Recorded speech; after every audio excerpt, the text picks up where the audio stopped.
Big breaking news చూస్తున్నారు. భారత్ చేతిలో చావు దెబ్బతిన్న దాయాది, అఫ్కోర్స్ దాయాది అనే పేరు వాడడానికి కూడా లేదు ఇప్పుడేమో అనుకోవాలి. పాకిస్తాన్, ఆ దిక్కుమాలిన పాకిస్తాన్ బుద్ధి మాత్రం ఎక్కడా మారటం లేదు. భారత్ను రెచ్చగొట్టే పనిలోనే ఉంది పాకిస్తాన్. ఇప్పుడు సింగపూర్ వేదికగా పనికిమాలిన వ్యాఖ్యలు చేస్తోంది. ఏమంటుందో తెలుసా? మరి ముఖ్యంగా Pakistan joint chiefs of staff committee chairman Shamshad Mirza ఇప్పుడు ఈ వంతు ఆయన పంచుకున్నాడు. పాకిస్తాన్కు నీళ్లు ఆపితే యుద్ధమే అంటున్నాడు. పెహల్గాం దాడి తర్వాత సింధు జలాల ఒప్పందం రద్దు చేసింది భారత్. ఈ నేపథ్యంలో పాకిస్తాన్లో తీవ్రంగా ఉంది నీటి ఇక్కట్లు, నీటి ఇబ్బంది. పాకిస్తాన్ తీవ్ర ఇబ్బందులు ఎదుర్కొంటోంది నీటి జాడ లేక. మరి ముఖ్యంగా సింధు జలాల్ని నిలిపివేసిన తర్వాత పాకిస్తాన్ నీటికి కట్టకట్టలాడిపోతోంది. ఈ నేపథ్యంలోని పాకిస్తాన్ ఇప్పుడు మరోసారి బెదిరింపు చర్యలకు దిగింది. చూసారుగా కొద్ది రోజుల క్రితం పాకిస్తాన్ ప్రధాని షహబాజ్ షరీఫ్ ఏమంటాడు? ఇదే ఆఖరి అవకాశమా, ఇదే ఆఖరి వార్నింగా? దాంతోపాటు పర్యావరణం గురించి మాట్లాడతాడు, ప్రాణాల గురించి మాట్లాడతాడు. ఒకవేళ నీటిని ఆపితే కొన్ని కోట్ల మంది ప్రాణాలు ఇబ్బంది అంటూ కూడా వ్యాఖ్యలు చేశాడు ఇదే పాకిస్తాన్ ప్రధాని. మరి ఈ పాకిస్తాన్ ప్రధానికి తెలియదా? నీవేనా ప్రాణాలు? నీ దేశం వాళ్ళవేనా ప్రాణాలు? నీళ్ళు ఆపేస్తే ప్రాణాల గురించి మాట్లాడతావా? కొన్ని కోట్ల మంది ప్రాణాలు నీటితో ముడిపడి ఉన్నాయని చెప్తావు. మరి భారతదేశం మీద నీ ఐఎస్ఐ ప్రేరేపిత ఉగ్రవాదులు చేసిన దాడి కాదా? భారత్వి ప్రాణాలు కాదా? నువ్వు ప్రేరేపించి పంపించే ఉగ్రవాదం ఎవరు ప్రాణాలు తీస్తోంది? అప్పుడు తెలియదు నీకు ప్రాణాల విలువ. ఇప్పుడు మాట్లాడతారు వీళ్ళు నీళ్ల గురించి, ఇప్పుడు మాట్లాడతారు వీళ్ళు వాణిజ్యం గురించి, ఇప్పుడు మాట్లాడతారు వీళ్ళు ఉగ్రవాదం గురించి, ఇప్పుడు మాట్లాడతారు వీళ్ళు నీటి కట్టకట్ట గురించి, పర్యావరణం గురించి. వీళ్ళు చెప్తున్న మాటలు చూస్తే దెయ్యాలు వేదాలు వల్లిస్తున్నట్టుంది. ఈ నేపథ్యంలోని ఒక్కసారి పాకిస్తాన్, సోకాల్డ్ పాకిస్తాన్కి joint chiefs of staff committee chairman Shamshad Mirza ఇప్పుడు ఈ వంతు ఈ దెయ్యాల బ్యాచ్లో వేదాలు వల్లించడానికి ఇంకొకటి దిగాడు. వీడేమంటున్నాడు చూద్దాం, ఆ తర్వాత ఇన్ డీటెయిల్ గా మాట్లాడుకుందాం. The weaponization of water by holding Indus Water Treaty in abeyance is in total defiance of the international laws, since it is an existential threat for the people of Pakistan. If there is any effort to stop, divert or delay the Pakistan's share of water, as clearly spelled out by our National Security Committee, it could be considered as an act of war. The weaponization of water by holding Indus Water Treaty in abeyance is in total defiance of the international laws, since it is an existential threat for the people of Pakistan. If there is any effort to stop, divert or delay the Pakistan's share of water, as clearly spelled out by our National Security Committee, it could be considered. Mr. Shamshad Mirza, listen to India. Listen to the words of India. And the water is purely ours. It's purely dedicated to India. And we release the water for you, for the benefit of your people. And you don't have any rights to ask the water to release. And you don't have, and you don't need, and you shouldn't say, or you shouldn't dare to demand India. थोड़ा तो समझ लो, पानी कहां से आ रहा है, किसका हक है पानी में, किसकी जिम्मेदारी है पानी में, और पूछने के लिए तो थोड़ा से तो दिमाग तो चाहिए होगा तुम लोगों को. भीख मांग रहे पानी के लिए और डिमांड कर रहे हैं और डरा रहे हैं भारत को. क्या सोच रहे हैं तुम लोग भारत को डराने के लिए? कुछ कर नहीं सकते तुम लोग. पानी हमारा है और हमारा ही रहेगा. चाहिए तो मांग, भीख मांग, అడుక్కో, ముష్టేస్తాం కావలిస్తే. కానీ ఇప్పుడు అది కూడా దాటిపోయింది. వీళ్ళు ఏమంటారు? యాక్ట్ ఆఫ్ వార్ కిందంట. ఇంకేమంటారు? Essential threat of Pakistan. What is the essential threat of the Pakistan? The terrorism is the essential threat of Pakistan. Where you forgot about that, and you're mingling with your terrorists, and you're organizing meetings with your terrorists, inclusive. మీ మంత్రులతో కలిపి, మీ పాకిస్తాన్ మంత్రులతో కలిపి మీరు మీటింగ్లు పెట్టుకున్నప్పుడు, ఉగ్రవాదులతో మీటింగ్లు పెట్టుకున్నప్పుడు ఎక్కడికి పోయిందిరా మీ ఎగ్జిస్టెన్స్ ఆఫ్ థ్రెట్? మీకు మర్యాద ఇవ్వాల్సిన అవసరం ప్రపంచానికి లేదు. ఫస్ట్ ఆ ప్రజలు కూడా మిమ్మల్ని ఛీ అంటున్న సందర్భం బహుశా బయటికి చెప్పడానికి మీకు అనిపించట్లేదేమో. మీకు మీరు ఫీల్డ్ మార్షల్స్గా అవార్డు ఇచ్చేసుకున్నప్పుడు సరిపోదు. మీ ఆర్మీ చీఫ్కి వాడికి చెప్పు ఏం గెలిచారో.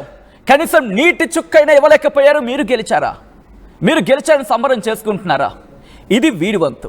వీడేమో ఇలా పేలుతూ ఉంటాడు, వాడేమో అలా వాగుతూ ఉంటాడు. వాళ్ళ జోకర్ ఒకడు ఉంటాడు, వాడి పేరు మర్చిపోయాను, ఆ బిలావల్ భుట్టో. వాడు మళ్ళీ ఒక మాజీ విదేశాంగ మంత్రి. వాడేమో వాళ్ళ చట్టసభల్లో పిచ్చి పిచ్చిగా వాగుతూ ఉంటాడు.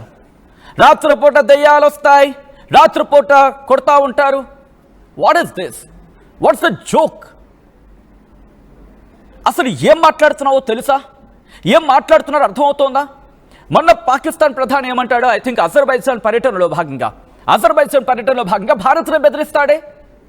అసలు బుర్ర పనిచేస్తుందో వీళ్ళకి? ఇప్పటికి వీళ్ళు తెలిసొస్తోంది.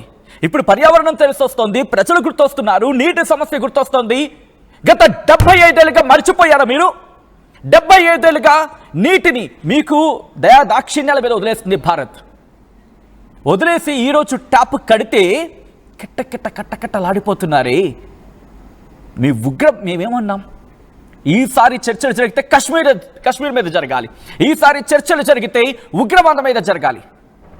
కానీ మీరేమంటున్నారు? ముందు నీటి గురించి మాట్లాడతారా, ఆ తర్వాత వాణిజ్యం గురించి మాట్లాడతారా, ఆ తర్వాత ఇంకేమంటారా, ఆ తర్వాత కశ్మీర్ గురించి మాట్లాడదాం, ఆఖరులో ఉగ్రవాదం గురించి. అబ్బా, మరి మీరే తెలివైన వాళ్ళు. మరి ప్రపంచంలో మీకే తెలివితేటలున్నాయి. మరి మీ తెలివితేటలే పనిచేస్తున్నాయి. మరి ఇక మీ ఆటలు చెల్లవు. लिखे रखो पाकिस्तान, अब तेरा खेल नहीं चलेगा. भारत अब आगे बढ़ेगा. इక్కడి నుంచి భారత్ ముందుకు వెళుతూనే ఉంటుంది. अब की बार भारत के बारे सोचने के लिए भी हिम्मत करेगा ना, जवाब ऐसे देगा, मुंह तोड़ के जवाब. ऑलरेडी तुमने फेस किया था, ఆల్రెడీ చూసావుగా భారత్ దెబ్బ ఏ స్థాయిలో ఉంటుందో. చాచి పెట్టి కొడితే చెంప పగిలింది నీకు. అక్కడికి కట్ చేస్తే నీ చీఫ్ ఆఫ్ ఆర్మీ స్టాఫ్ వాడెవడు ఫీల్డ్ మార్షల్ అంట. బహుశా వాళ్ళు ఫీల్డ్ జోకర్ అనడం బెటర్ ఏమో. ఎందుకంటే వాడు ఎక్కడికి పోయాడు యుద్ధం సందర్భంలో? వాడు ఎక్కడికి వెళ్ళిపోయాడు? కలుగులో దాక్కున్నాడు యుద్ధం సందర్భంలో. వాడెవడు ప్రధాని, అంతే కదా, వాడు ప్రధానేనా అనుకోవాలంతే. ఆ పాకిస్తాన్ ప్రజలకే తెలియాలి వాడు ప్రధానో కాదు. ఎందుకంటే యుద్ధ సందర్భంలో ఎక్కడికి పోయాడు? కలుగులో దాక్కున్నారు. వీళ్ళిద్దరూ కూడా కలుగులో దాక్కున్నారు. ఆసిమ్ మున్నీర్ అనే వ్యక్తి ఎవడు? ఆ దేశానికి ఇప్పుడు ఫీల్డ్ మార్షల్ సో కాల్డ్. అప్పుడు ఆర్మీ చీఫ్ ఎలా ఉండాలి? మన ఆర్మీ చీఫ్, మన చీఫ్ ఆఫ్ డిఫెన్స్ స్టాఫ్ మనకు కనిపించారు. యుద్ధం జరుగుతున్నప్పుడు మేము ఉన్నాం. మన త్రివిధ దళాలు వచ్చి ప్రెస్ బ్రీఫింగ్ ఇచ్చాయి. మన త్రివిధ దళాలు ముందుకు వచ్చి మాట్లాడాయి. కానీ వాళ్ళకి ఎవరు మాట్లాడుతున్నారు? ఉగ్రవాదులు మాట్లాడుతున్నారు. వాళ్ళకి ఎవరు మాట్లాడుతున్నారు? సోషల్ మీడియాలో మాట్లాడుతున్నారు. వాళ్ళకి ఎవరు మాట్లాడుతున్నారు? వాళ్ళ so called social media minister. Instead of saying defence minister, it's better to call him as an social media minister. అరే దాడి చేశారంటే ప్రూఫ్స్ ఏమైనా అడిగితే సోషల్ మీడియాలో చూసుకోండి. అది మీ పరిస్థితి, అది మీ దుస్థితి. బట్ ఇవన్నీ పక్కన పెడితే అక్కడ ఎవరు మాట్లాడుతున్నారో తెలుసా? ఉగ్రవాదులు మాట్లాడుతున్నారు. ఏమంటున్నారు ఇప్పుడు చూద్దాం.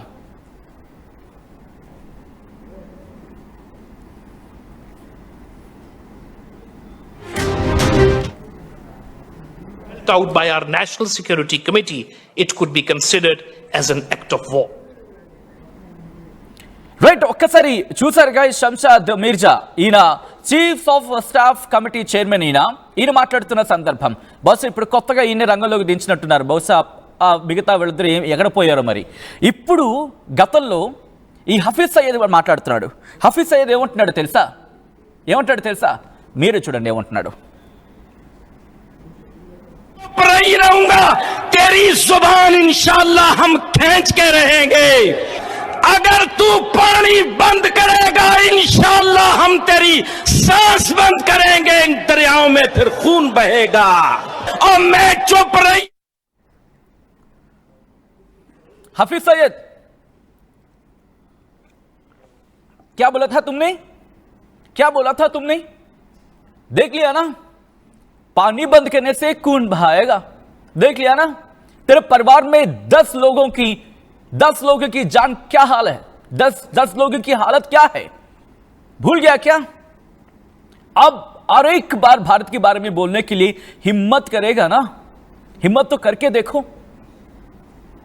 अब भारत रोकने वाली नहीं है तुम्हारे बारे में, और तेरे देश के बारे में जो दुश्मन जो है कहीं छोड़ेगी नहीं उनको.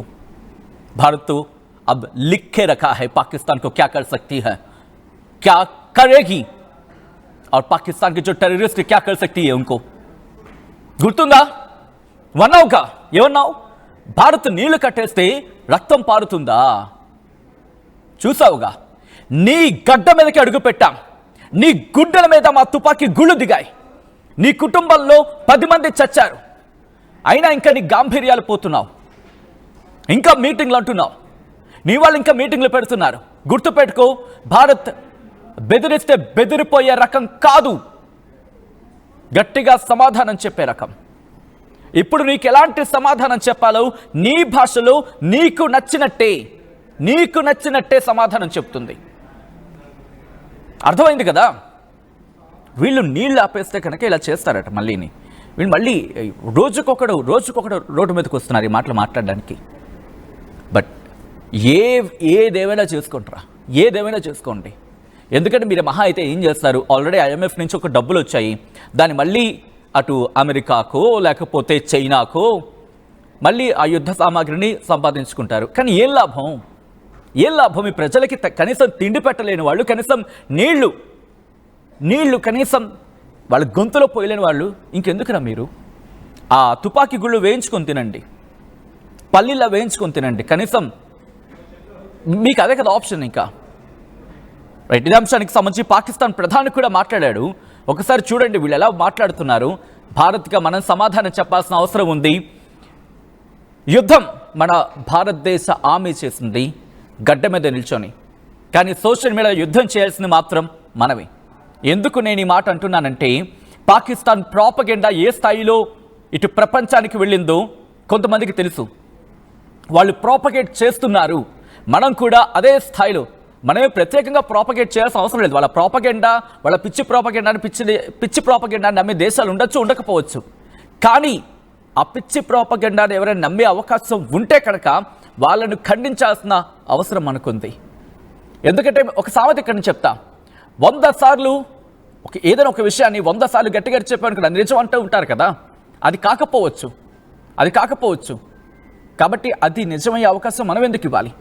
ప్రపంచ దేశాల ముందు పాకిస్తాన్ను పూర్తిగా దుమ్ము దులిపి ఉతికి ఆరేయాల్సిన బాధ్యత ఇప్పటికే భారతదేశ ప్రభుత్వం తీసుకుంది. భారత పౌరులుగా మనకి కూడా ఆ హక్కు అనే మాట నేను మాట్లాడతా. ఎందుకంటే పాకిస్తాన్ ప్రయోగిస్తున్న ప్రతి పనికిమాలిన ప్రాపగెండాని పూర్తిగా మనం అణగదొక్కాల్సిన బాధ్యత మన మీద ఉంది. ఈ ఘటన మీద మీ ఒపీనియన్ ఏంటి అనేది కమెంట్ చేయండి. At the same time use social media platforms ఉపయోగించి పాకిస్తాన్కి సంబంధించిన ఏ పనికిమాలిన మాట వచ్చినా దేశవ్యాప్తంగా అందరం ఒకటై ఖండిద్దాం. పాకిస్తాన్ ప్రాపగెండాను పూర్తిగా తొక్కిపడేద్దాం, అణిచివేసేద్దాం. ఈసారి ప్రపంచం పాకిస్తాన్ మాట వినాలంటే అమ్మ బాబోయ్ ఇంత పిచ్చోళ్ళ, పాకిస్తాన్ ఇంత పిచ్చిదా అని సోషల్ మీడియా ఒక్కటి చాలు. మీకు తెలుసు, నేనే ప్రత్యేకంగా చెప్పాల్సిన అవసరం లేదు సోషల్ మీడియా ఎంత పవర్ఫుల్లో. So now the time is ours. మనది బాధ్యత. సరిహద్దులో పోరాడింది వాళ్ళు, సోషల్ మీడియాలో పోరాడాల్సింది మనం, మన దేశం కోసం. పాకిస్తాన్ ప్రాపగెండాను పూర్తిగా అణిచివేసి అణకతొక్కాల్సిన బాధ్యత మన మీద ఉంది. ఈ నేపథ్యంలో మీకేమనిపిస్తుందని కామెంట్ చేసే ప్రయత్నం చేయండి. సోషల్ మీడియా హ్యాండిల్స్లో మాత్రం భారతదేశం సత్తా ఏంటో చూపించే ప్రయత్నం చేద్దాం.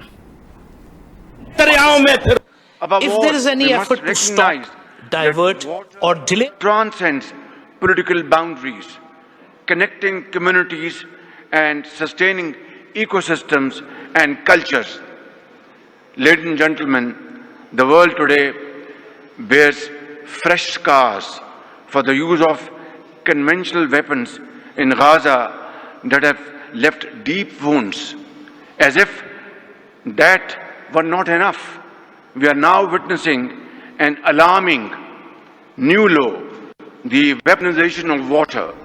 India's unilateral and illegal decisions to hold in abeyance the Indus Water Treaty, which governs the sharing of the Indus Basin's water, is deeply regrettable. Millions of lives must not be held hostage of narrow political gains, and Pakistan will not allow this, never will not allow the red line to be crossed. Right, ఇది పాకిస్తాన్ ప్రధాని షహబాజ్ షరీఫ్ చేసిన వ్యాఖ్యలు. దీనికి భారత ప్రధాని నరేంద్ర మోదీ గతంలో counter ఇచ్చారు.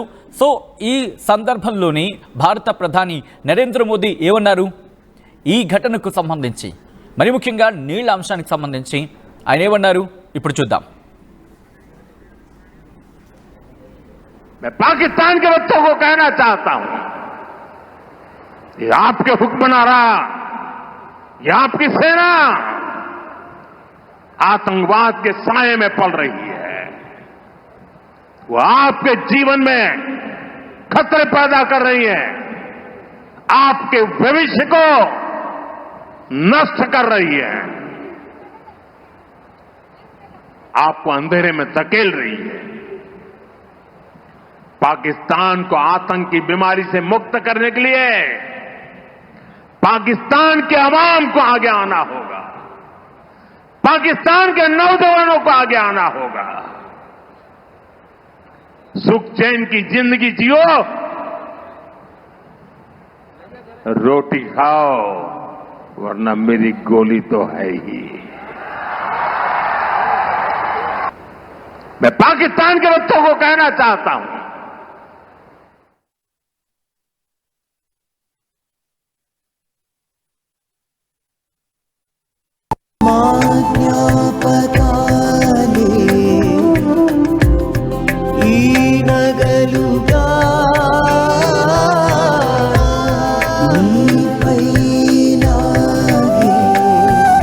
అమ్మాయి గౌరవాన్ని అమ్మలా కాపాడుతుంది. Gokulam signature jewels.